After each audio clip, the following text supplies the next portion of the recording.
जय श्री कृष्णा। राधे राधे प्रिय भक्तों, आज हम श्रीमद् भागवत कथा के 5वें अध्याय की कथा लेकर आए हैं, जिसमें कि धुंधकारी को प्रेत योनि की प्राप्ति और उससे उद्धार कैसे हुआ।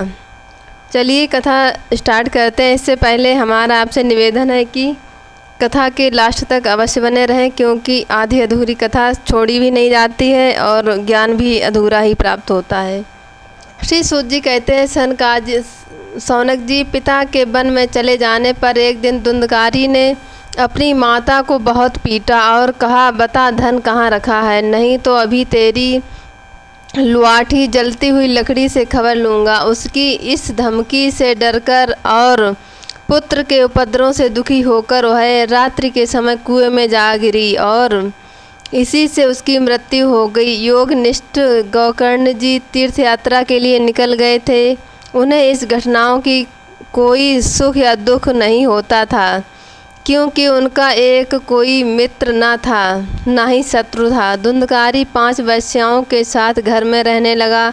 उनके लिए भोग सामग्री जुटाने की चिंता ने उसकी बुद्धि भ्रष्ट कर दी और वह नाना प्रकार के अत्यंत क्रूर कर्म करने लगा। एक दिन उन कुलटाओं ने उससे बहुत से गहने मांगे। वह तो काम से अंधा हो रहा था। मौत की उसे कभी याद नहीं आती थी। बस उन्हें जुटाने के लिए वह घर से निकल पड़ा। वह जहाँ तहाँ बहुत सा धन चुराकर घर लौटा। तब उन्हें बहुत कुछ सुंदर वस्त्र और आभूषण लाकर दिए। चोरी का बहुत माल देखकर इस रात्रि के समय स्त्रियों ने विचार किया कि यह नित्य ही चोरी करता है, इसलिए इसे किसी न किसी दिन अवश्य ही राजा पकड़ लेगा। राजा यह सारा धन छीनकर इसे निश्चय ही प्राण दंड देगा। जब एक दिन इसे मरना ही है, तब हम ही धन की रक्षा के लिए गुप्त रूप से इसको क्यों ना मार डालें। इसे मारकर हम इसका माल मता लेकर जहाँ कहीं चली जाएंगी। ऐसा निश्चय कर उन्होंने सोए हुए धुंधकारी को रस्सियों से कस दिया और उसके गले में फांसी लगाकर उसे मारने का प्रयत्न किया। इससे जब वह जल्दी न मरा तो उन्हें बड़ी चिंता हुई। तब उन्होंने उसके मुख पर बहुत से दहकते हुए अंगारे डाले। इससे वह अग्नि की लपटों से बहुत छटपटाकर मर गया। उन्होंने उसके शरीर को एक गड्ढे में डालकर गाड़ दिया। सच है, स्त्रियां प्रायः बड़ी दुस्साहसी होती हैं। उनके इस कृत्य का किसी को भी पता न चला। लोगों ने के पूछने पर कह देती थीं, हमारे प्रियतम पैसों के लोभ से अब की बार कहीं दूर चले गए हैं, इसी वर्ष के अंदर लौट आएंगे। बुद्धिमान पुरुषों को दुष्टा स्त्रियों का कभी भी विश्वास नहीं करना चाहिए। जो मूर्ख इन पर विश्वास करता है, उसे दुखी होना पड़ता है। इनकी वाणी तो अमृत के समान कामियों के हृदय में रस से संचार करती है, किंतु हृदय छुरे की धार के समान तीक्ष्ण होता है। भला इन स्त्रियों का कौन प्यारा है। वे कुलटाएं धुंधकारी की सारी संपत्ति समेटकर वहाँ से चंपत हो गईं। उनके ऐसे न जाने कितने पति थे और धुंधकारी अपने कुकर्मों के कारण भयंकर प्रेत हुआ। वह बवंडर के रूप में सर्वदा 10 दिशाओं में भटकता रहता था तथा शीत घाम से संतप्त और भूख प्यास से व्याकुल होने के कारण वह हा दैव चिल्लाता रहता था, परंतु उसे कहीं भी कोई आश्रय न मिला। कुछ काल व्यतीत होने पर गोकर्ण जी अपने लोगों के मुख से सुना कि धुंधकारी की मृत्यु का समाचार सुना, तो तब उन्हें अनाथ समझकर उन्होंने उसका गया जी में श्राद्ध किया और जहाँ जहाँ जाते वहाँ उसका श्राद्ध अवश्य ही कर देते थे। इस प्रकार घूमते घूमते श्री गोकर्ण जी अपने नगर में आए और स्त्रियों और रात्रि के समय दूसरों की दृष्टि से बचकर सीधे अपने घर के आंगन में सोने के लिए पहुँचे। वहाँ अपने भाई को सोया देख आधी रात के समय धुंधकारी ने अपना बड़ा विकट रूप दिखाया। वह अभी भेड़ कभी वह कभी भेड़, कभी हाथी, कभी भैंसा, कभी इंद्र और कभी अग्नि का रूप धारण करता था। अंत में वह मनुष्य के आकार में प्रकट हुआ। ये विपरीत अवस्थाएं देखकर गोकर्ण जी ने निश्चय किया कि यह कोई दुर्गति को प्राप्त हुआ जीव है। तब उन्होंने उससे धैर्यपूर्वक पूछा। गोकर्ण ने कहा, तुम कौन हो? रात्रि के समय ऐसे भयानक रूप क्यों दिखा रहा है? तेरी यह दशा कैसे हुई, हमें बता तो सही। तू प्रेत है, पिशाच है अथवा कोई राक्षस है? श्री सूत जी कहते हैं, गोकर्ण जी के इस प्रकार पूछने पर वह बार बार जोर जोर से रोने लगा। उसमें बोलने की शक्ति नहीं थी, इसलिए उसने केवल संकेत मात्र किया। तब गोकर्ण ने अंजलि में जल लेकर उसे अभिमंत्रित करके उस पर छिड़का। इससे उसके पापों का कुछ शमन हुआ और वह इस प्रकार कहने लगा। प्रेत बोला, मैं तुम्हारा भाई हूँ, मेरा नाम धुंधकारी है। मैंने अपने ही दोषों से अपना ब्राह्मणत्व नष्ट कर दिया। मेरी कुकर्मों की गिनती ही नहीं की जा सकती। मैं तो महान अज्ञान के चक्कर काट रहा था। इसी से मैंने लोगों की बड़ी हिंसा की। अंत में उल्टा स्त्रियों ने मुझे तड़पा तड़पा कर मार डाला। इसी से अब हम प्रेत योनि में पड़कर यह दुर्दशा भोग रहे हैं। अब दैववश कर्म फल का उदय होने से मैं केवल वायु भक्षण करके ही जी रहा हूँ। भाई, तुम दया के समुद्र हो, अब किसी प्रकार जल्दी ही मुझे इस प्रेत योनि से छुड़ाओ। श्री गोकर्ण जी ने धुंधकारी की सारी बातें सुनी और तब उससे बोले। श्री गोकर्ण जी ने कहा, भाई, मुझे इस बात का आश्चर्य है कि मैंने तुम्हारे लिए विधि पूर्वक गया जी में पिंडदान किया, फिर भी तुम इस प्रेत योनि से मुक्त कैसे नहीं हुए? यदि गया जी में श्राद्ध से तुम्हारी मुक्ति नहीं हुई, तब इससे और कोई उपाय ही नहीं है। अच्छा, तुम सब बात खोलकर कहो, मुझे अब क्या क्या करना चाहिए? प्रेत ने कहा, मेरी मुक्ति सैकड़ों गया श्राद्ध करने से भी नहीं हो सकती। अब तो तुम इसका कोई और ही उपाय सोचो। प्रेत की यह बात सुनकर श्री गोकर्ण जी को बड़ा आश्चर्य हुआ। वे कहने लगे, यदि सैकड़ों गया श्राद्ध से भी तुम्हारी मुक्ति नहीं हो सकती, तब तो तुम्हारी मुक्ति असंभव ही है। अच्छा, अभी तो तुम निर्भय होकर अपने स्थान पर रहो। मैं विचार करके तुम्हारी मुक्ति के लिए कोई दूसरा उपाय जरूर करूँगा। श्री गोकर्ण जी की आज्ञा पाकर धुंधकारी वहाँ से अपने स्थान पर चला गया। इधर गोकर्ण ने रात भर विचार किया, तब भी उन्हें कोई उपाय नहीं सूझा। प्रातःकाल उनको आया देख लोग प्रेम से उनसे मिलने के लिए आए। तब गोकर्ण जी ने रात में कुछ जिस प्रकार हुआ वह सब उन्हें कह सुना दिया। उनमें जो लोग विद्वान, योगनिष्ठ, ज्ञानी और वेदज्ञ थे, उन्होंने भी उनके अनेकों शास्त्रों को उलट पलट कर देखा, तो भी उनकी मुक्ति का कोई उपाय न मिला। तब सबने यही निश्चय किया कि इस विषय में सूर्य नारायण जो आज्ञा करें वही करना चाहिए। अतः गोकर्ण ने अपने तपोबल से सूर्य की गति को रोक दिया। उन्होंने स्तुति की, भगवान, आप सारे संसार के साक्षी हैं, मैं आपको नमस्कार करता हूँ। आप मुझे कृपा करके धुंधकारी की मुक्ति का साधन बताइए। श्री गोकर्ण जी की यह प्रार्थना सुनकर श्री सूर्यदेव ने दूर से ही स्पष्ट शब्दों में कहा, श्रीमद् भागवत से मुक्ति हो सकती है, इसलिए तुम उसका सप्ताह पारायण करो। सूर्य का यह धर्मज्ञ वचन सुनकर सभी ने सुना। तब सबने यही कहा कि प्रयत्न पूर्वक यही करो, मैं भी यह साधन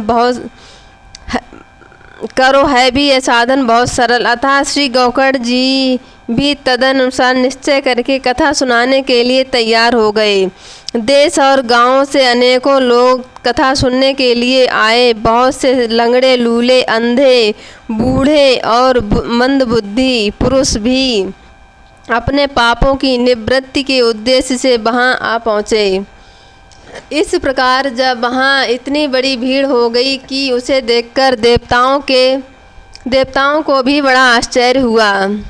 जब श्री गौखड़ जी व्यास गद्दी पर बैठकर कथा कहने लगे तब वह प्रेत भी वहां आ पहुंचा और इधर उधर बैठने के लिए स्थान ढूंढने लगा। इतने में ही उसकी दृष्टि एक सीधे खड़े हुए 7 गांठ के बांस पर पड़ी। उसी के नीचे के छिद्र में घुसकर वह कथा सुनने के लिए बैठ गया। वायु रूप होने के कारण वह बाहर कहीं बैठ भी नहीं सकता था, इसलिए बांस में घुस गया।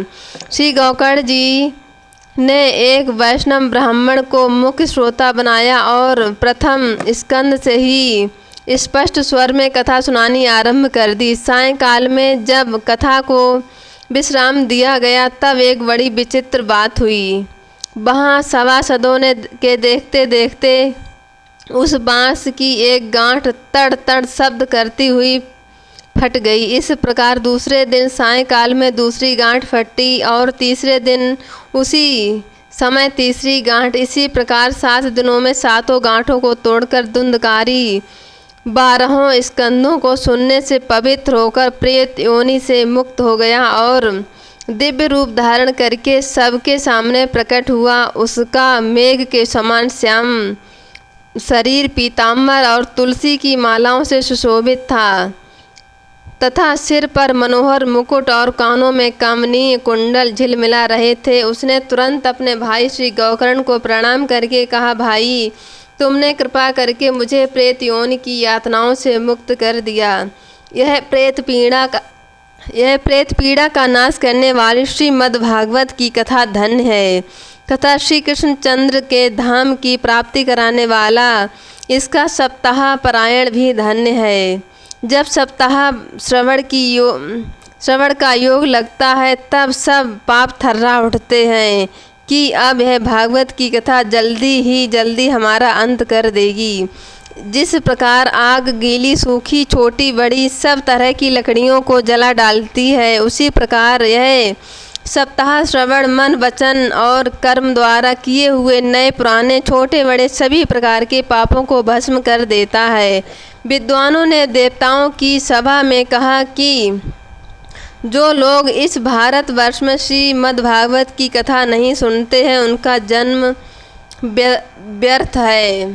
भला मोहपूर्वक लालन पालन करके यदि इस अनित्य शरीर को हष्ट पुष्ट और बलवान भी बना लिया तो भी श्रीमद्भागवत की कथा सुने बिना इसके कोई लाभ हुआ।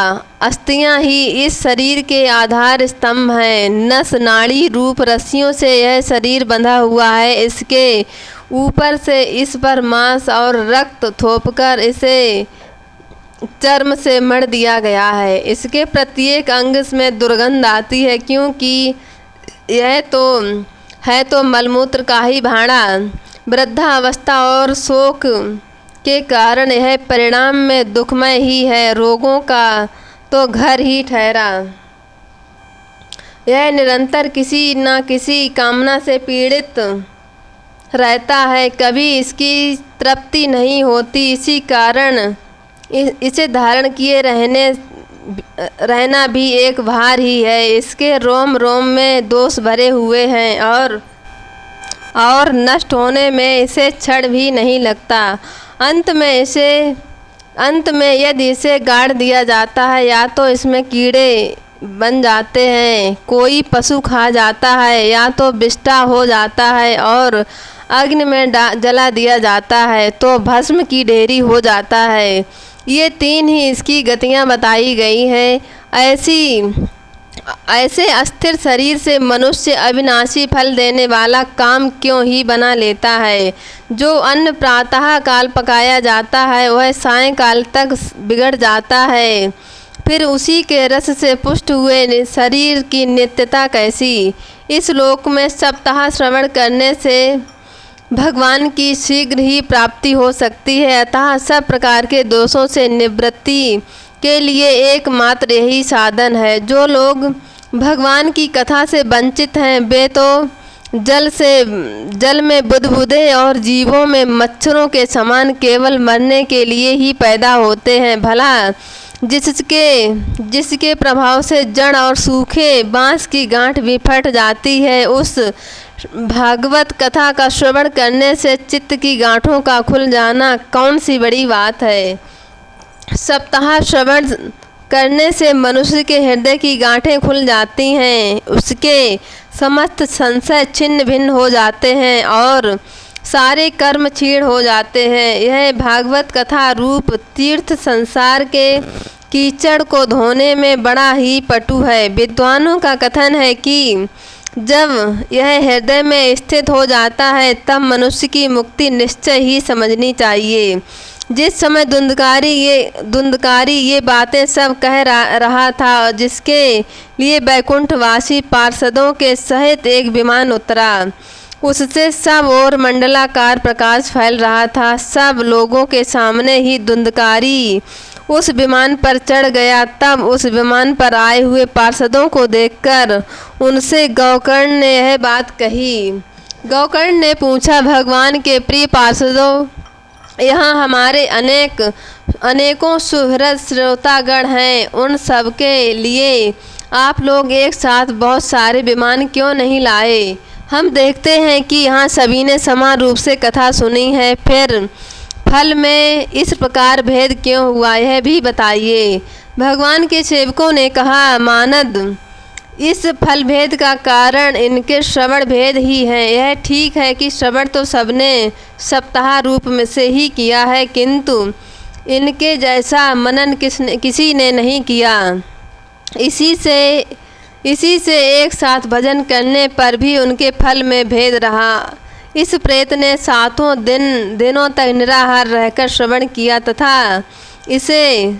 तथा सुने हुए विषय का स्थिर चित्त से है खूब मनन निधिध्यासन भी करता रहा। जो ज्ञान दृढ़ नहीं होता वह व्यर्थ ही हो जाता है। इस प्रकार ध्यान न देने से श्रवण का संदेह से मंत्र का और चित्त के इधर उधर भटकते रहने से जप का भी कोई फल नहीं होता। वैष्णवहीन देश अपात्र को कराया हुआ श्राद्ध का भोजन, अश्रयोचित को दिया हुआ दान और आचारहीन कुल, इन सब का नाश हो जाता है। गुरु वचनों में विश्वास, दीनता का भाव, मन के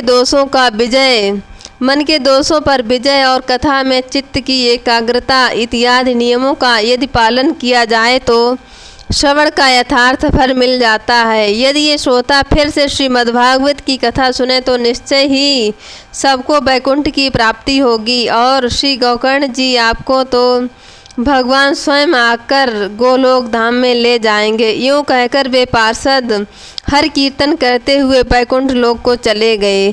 श्रवण मास में श्री गौकर्ण ने फिर उसी प्रकार सप्ताह क्रम से बड़ी कथा कही और उन श्रोताओं से उसे फिर से सुना। नारद जी, इस कथा की समाप्ति जो कुछ हुआ वह सुनिए। वहाँ भक्तों से भरे हुए विमानों के साथ भगवान प्रकट हुए। सब ओर से खूब जय जयकार और नमस्कार की ध्वनियाँ होने लगीं। भगवान स्वयं हर्षित होकर अपने पंचजन्य शंख की ध्वनि करने लगे और उन्होंने गौकर्ण को हृदय से लगाकर अपने ही समान बना लिया। उन्होंने क्षण भर में ही अन्य सब श्रोताओं को भी मेघ के समान श्याम वर्ण रेशमी पीताम्बरधारी तथा किरीट और कुंडल आदि से विभूषित कर दिया। उस गांव में कुत्ते और चांडाल पर्यंत जितने भी जीव थे वे सभी गौकर्ण जी की कृपा से विमानों पर चढ़ा लिए गए। जहाँ योगी जन जाते हैं उस भगवत धाम में वे भेज दिए गए। इस प्रकार भक्त वत्सल भगवान श्री कृष्ण कथा श्रवण से प्रसन्न होकर श्री गौकर्ण जी को साथ ले अपने ग्वाल वालों के धाम ले गए। पूर्व काल में जैसे अयोध्यावासी भगवान श्री राम के साथ साकेत धाम सिधारे, उसी प्रकार भगवान श्री कृष्ण उन सबको योगी दुर्लभ गोलोक धाम को ले गए, जिस लोक में सूर्य चंद्रमा और सिद्धों की भी कभी गति नहीं हो सकती। उसमें वे श्रीमद्भागवत कथा श्रवण करने से चले गए। नारद जी सप्ताह यज्ञ के द्वारा कथा श्रवण करने से जैसे उज्ज्वल फल संचित होता है, उसके विषय में हम आपसे क्या कहें अजी। जिन्होंने अभी कटपुट से गोकर्ण की कथा के एक अक्षर भी नहीं पान किया था, वे फिर माता के गर्भ में नहीं आए। जिस गति को लोग वायु, जल और पत्ते खाकर शरीर सुखाने से बहुत काल तक घोर तपस्या करने और योग अभ्यास से नहीं पा सकते, वे सप्ताह श्रवण के सहज में ही प्राप्त कर लेते हैं। इस प्रकार इस परम पवित्र इतिहास का पाठ चित्रकूट पर विजय विराममान मुनीश्वर सांडिल्य भी ब्रह्मानंद में मग्न होकर करते रहते हैं।